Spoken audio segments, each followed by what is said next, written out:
Excuse me. Lou is one of the most psychologically disturbed characters in the film world. While watching him, I was both fascinated by the strangeness of his character and terrified by the lengths he would go to achieve his goals. He does many wrong things without feeling any guilt. He is Lou Bloom from Nightcrawler. I know you probably don't even know who that is, but come with me to discover one of the most psychologically unwell characters ever shown on screen. You'll see how sick his mind is, and what he's willing to do to achieve his goals. Notice how the events slowly escalate. At first, we're just getting to know the character, but by the end, he does things that will truly shock you.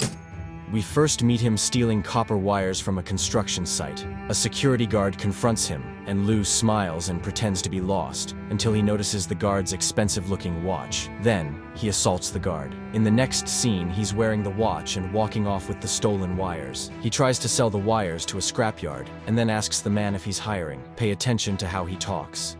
He never blinks, and his speech feels robotic. After a long pitch, the man refuses, saying he doesn't hire thieves. Lou simply smiles, unfazed by the rejection. He learns something. No one hires a known thief. So, he starts thinking of another path. He sees a car crash and watches the police rescue a woman. Then, news cameramen arrive to film the scene.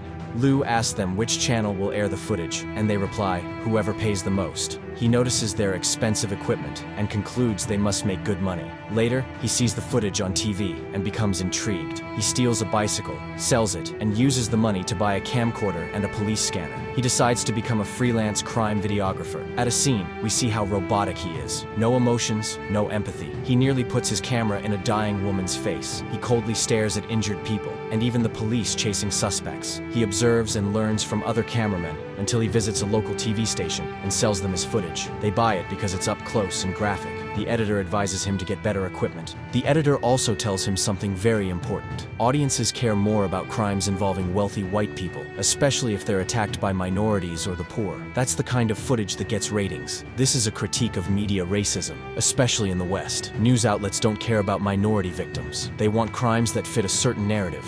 Back home, Lou is shown ironing his clothes and watering a plant. These small details seem insignificant, but they're crucial later on to understand his psychology. They're part of how he imitates human behavior to appear normal. He hires a young homeless man named Rick, lying that he owns a big news company and will pay him a little at first, but more later. Rick is thrilled. He's desperate and living on the streets. Lou teaches him how to chase police reports and look for accidents or crimes. They miss their first few scenes due to Rick's mistakes, but Lou doesn't give up. He breaks into a crime scene to film graphic footage and sells it to the station. The footage is shocking, but the editor loves it. With success, Lou buys a fast car and better gear. At one crash scene, he moves a dying man's body into better lighting to get a perfect shot, showing he has no empathy. When the station asks about the blood on his shirt, he brushes it off and asks the editor out on a date. When she refuses, he subtly threatens her job, saying their business relationship will suffer. He tells her she must either date him or lose the footage he brings, knowing she's already in a weak position at the station. The cameraman Lou met earlier tries to partner with him. Lou refuses and later sabotages the man's car brakes. That night, the man crashes. Lou films him injured and bleeding. His assistant Rick is horrified. Lou replies, "They're not people anymore. They're just footage." Lou finds out where a gang member lives and waits outside his house. He wants to follow him until he commits another crime, then alert the police, hoping for a shootout he can film. Rick asks for half the $50,000 reward, but Lou refuses and threatens him instead. He tells Rick that he doesn't care about people and could hurt him. Then, he forces Rick to film the dangerous shootout that happens. Innocent people are hurt, but Lou only cares about the footage. After a police chase, one of the gang members crashes. Lou sends Rick to film the body, knowing the suspect isn't really dead. The criminal shoots Rick. Lou, knowing this would happen, films Rick dying. The police arrive and shoot the criminal. Lou captures everything.